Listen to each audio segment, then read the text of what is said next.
Friends, welcome to Kavya Nayana cooking channel. ನಾನು ಸುಷ್ಮಾ. ಬನ್ನಿ ಇವತ್ತು ಹೋಳಿಗೆ ರೆಸಿಪಿನ ತಗೊಂಡು ಬಂದಿದ್ದೀನಿ. ಯಾವ ಹೋಳಿಗೆ ಅಂತ ನೋಡೋಣ.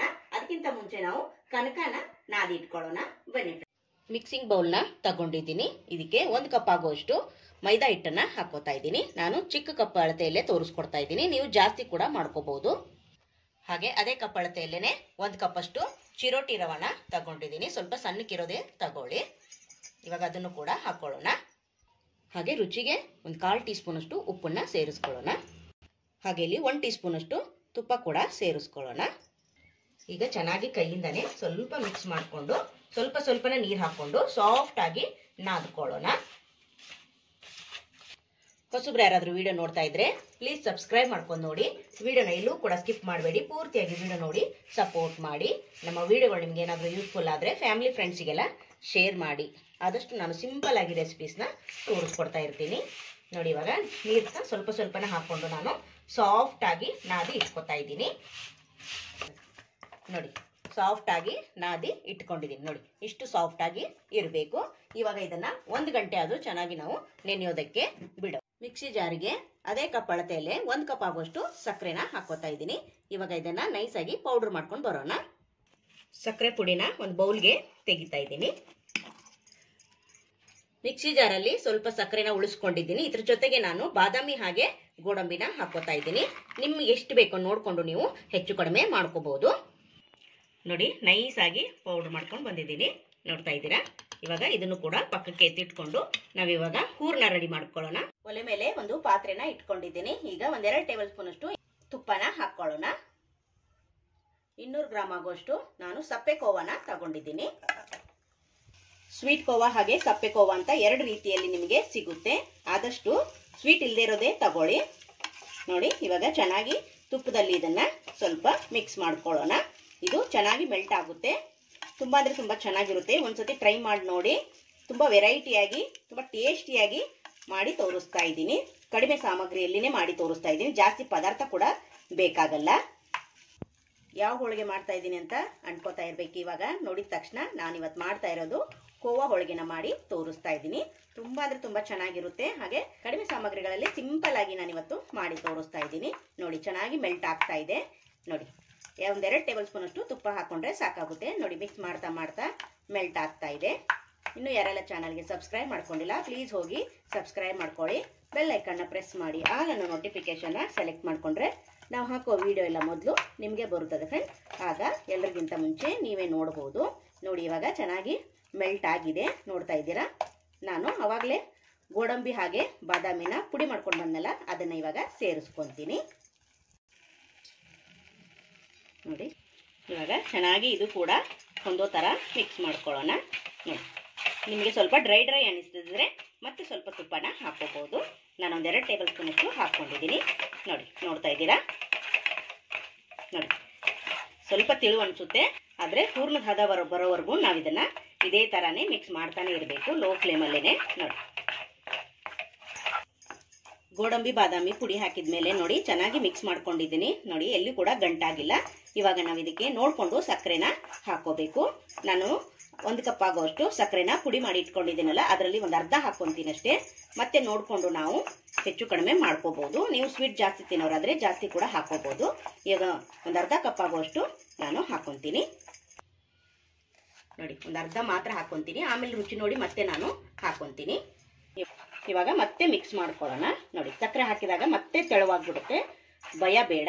ನಾವು ಮತ್ತೆ ಹೂರ್ಣದ ಹದ ಬರೋವರೆಗೂ ನಾವು ಲೋ ಫ್ಲೇಮಲ್ಲೇನೆ ಈ ಥರ ಮಿಕ್ಸ್ ಮಾಡ್ತಾನೆ ಇರಬೇಕು. ಅದು ಹೂರ್ಣದ ಹದ ನಮಗೆ ಬಂದ್ಬಿಡುತ್ತೆ. ಒಂದು 10 ನಿಮಿಷದಲ್ಲಿ ನಮಗೆ ಹೂರ್ಣನ ಮಾಡ್ಕೋಬಹುದು. ನೋಡಿ, ಯಾವಾಗಲೂ ಒಂದೇ ಥರ ಹೋಳಿಗೆನ ತಿಂದು ಬೇಜಾರಾಗಿರುತ್ತೆ. ಇವತ್ತು ಡಿಫ್ರೆಂಟ್ ಆಗಿ ನಾನು ನಿಮಗೆ ಕೋವಾನ ಬಳಸಿ ಹೋಳಿಗೆನ ಮಾಡಿ ತೋರಿಸ್ತಾ ಇದ್ದೀನಿ. ನೋಡಿ, ಇನ್ನು ತೆಳುವಾಯ್ತಲ್ವಾ? ಇವಾಗ ಇದೇ ಥರನೇ ಲೋ ಫ್ಲೇಮಲ್ಲಿನೇ ಚೆನ್ನಾಗಿ ಗಟ್ಟಿ ಆಗೋವರೆಗೂ ನಾವು ಇದನ್ನ ಮಿಕ್ಸ್ ಮಾಡ್ಕೊತಾನೆ ಇರಬೇಕು. ಯಾವ ಹದದಲ್ಲಿ ಒಲೆನ ಆಫ್ ಮಾಡಬೇಕು ಅಂತ ನಾನು ಹೇಳ್ತೀನಿ ನಿಮಗೆ. ನೋಡಿ, ಇವಾಗ ಚೆನ್ನಾಗಿ ಮಿಕ್ಸ್ ಮಾಡಿಕೊಂಡು ನೋಡಿ ತಳ ಕೂಡ ಬಿಟ್ಟು ಬರ್ತಾ ಇದೆ. ನೋಡ್ತಾ ಇದ್ದೀರಾ? ಒಂದು 10 ನಿಮಿಷ ನಾವು ಹೂರ್ಣರ ರೆಡಿ ಮಾಡ್ಕೋಬಹುದು. ಈಗ ಒಲೆನ ಆಫ್ ಮಾಡ್ಕೊಂಡಿದ್ದೀನಿ. ಹಾಗೆ ಇಲ್ಲಿ ಏಲಕ್ಕಿ ಪುಡಿ ಕೂಡ ಸ್ವಲ್ಪ ಸೇರಿಸ್ಕೊಳ್ಳೋಣ. ನೋಡಿ, ಚೆನ್ನಾಗಿ ಮಿಕ್ಸ್ ಮಾಡಿಕೊಂಡು ಇವಾಗ ಹೂರ್ಣನ ತಣ್ಣಗಾಗೋದಕ್ಕೆ ಬಿಡೋಣ. ಫುಲ್ಲು ತಣ್ಣಗಾಗಬೇಕು. ಇದರಲ್ಲೇ ಇದ್ರೆ ತಣ್ಣಗಾಗೋದಿಲ್ಲ. ಬೇರೆ ಪಾತ್ರೆಯಲ್ಲಿ ಅಥವಾ ಪ್ಲೇಟಲ್ಲಿ ಹಾಕಿ ಬೇಗ ತಣ್ಣಗಾಗೋದು. ನೋಡಿ ಹೂರ್ಣ ಕೂಡ ತಣ್ಣಗಾಗಿದೆ. ನಾನು ಉಂಡೆನ ಮಾಡಿ ಇಟ್ಕೊಂಡಿದ್ದೀನಿ. ನೋಡಿ ಎಷ್ಟು ಸಾಫ್ಟ್ ಆಗಿ ಬಂದಿದೆ ಅಂದ್ರೆ ನೋಡಿ.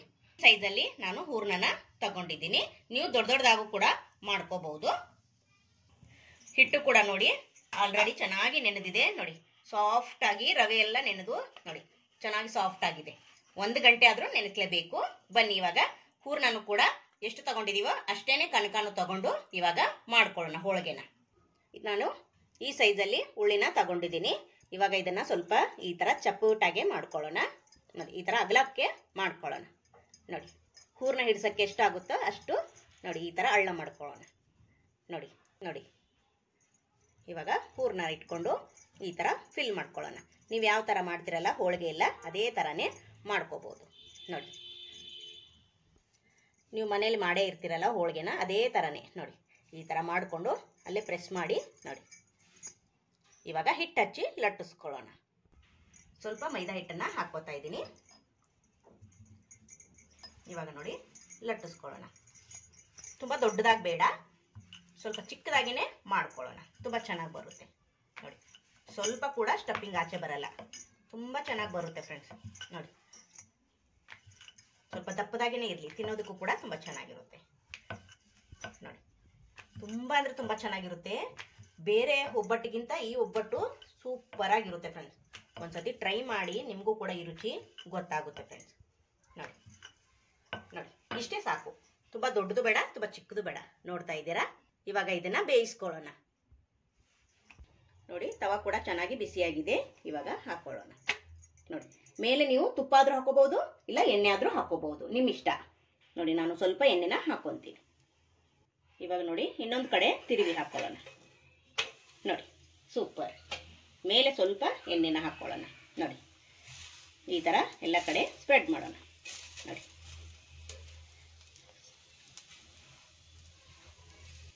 ಎಷ್ಟು ಸಖತ್ತಾಗಿ ಉಬ್ಬಿ ಬರ್ತಾ ಇದೆ ಅಂದ್ರೆ ನೋಡ್ತಾ ಇದ್ದೀರಾ ಫ್ರೆಂಡ್ಸ್? ನೋಡಿ ವಾವ್ ಸೂಪರ್. ನೋಡಿ ಎಷ್ಟು ಚೆನ್ನಾಗಿ ಉಬ್ಬಿ ಬಂತು ಅಲ್ವಾ? ಪೂರಿ ತರ ಉಬ್ಬಿ ಬಂದಿದೆ ಫ್ರೆಂಡ್ಸ್. ನೋಡಿ ನೋಡ್ತಾ ಇದ್ದೀರಾ? ಸೂಪರ್ ಆಗಿ ಹೋಳಿಗೆ ರೆಡಿ ಆಯ್ತು ಫ್ರೆಂಡ್ಸ್. ಇದೇ ತರ ಎಲ್ಲ ಹೋಳಿಗೆನೂ ಮಾಡಿದಿ. ನೋಡಿ ಎಲ್ಲ ಕೋವಾ ಹೋಳಿಗೆನ ಮಾಡಿ ನಾನು ಪ್ಲೇಟಲ್ಲಿ ಇಟ್ಕೊಂಡಿದ್ದೀನಿ. ನೋಡ್ತಾ ಇದ್ದೀರಾ ಎಷ್ಟು ಚೆನ್ನಾಗಿ ಬಂದಿದೆ ಅಂದ್ರೆ ಯಾರು ಬೇಕಾದ್ರೂ ಮಾಡಬಹುದು. ತುಂಬಾ ಅಂದ್ರೆ ತುಂಬಾ ಸುಲಭ. ಯಾವಾಗ್ಲೂ ಬೇಳೆ ಹೋಳಿಗೆ ಮಾಡಿ ತಿಂತಾ ಇರ್ತೀರಾ, ಅದಕ್ಕಿಂತ ಸುಲಭ ಅಂತಾನೆ ಹೇಳ್ಬೋದು. ಹಾಗಾಗಿ ಈ ಹೋಳಿಗೆನ ನಾವು ದಿಢೀರ್ ಅಂತ ಮಾಡ್ಕೋಬಹುದು. ಪ್ರವಾಸಕ್ಕೆಲ್ಲ ಹೋಗುವಾಗ ಕೂಡ ಈ ತರ ಮಾಡ್ಕೊಂಡು ಹೋದ್ರೆ ಅದು ಕೂಡ ತುಂಬಾ ಚೆನ್ನಾಗಿರುತ್ತೆ. ನಾವ್ ಇದನ್ನ ಒಂದ್ 8 ದಿನ ಆದ್ರೂ ಸ್ಟೋರ್ ಮಾಡಿ ಇಟ್ಕೋಬಹುದು, ಏನೂ ಆಗೋದಿಲ್ಲ. ತುಂಬಾ ಅಂದ್ರೆ ತುಂಬಾ ಚೆನ್ನಾಗಿ ಬಂದಿದೆ ನೋಡಿ ಫ್ರೆಂಡ್ಸ್. ನೋಡಿ ಸೂಪರ್ ಆಗಿದೆ. ನೋಡ್ತಾ ಇದ್ದೀರಾ? ನೋಡಿ ಸೂಪರ್.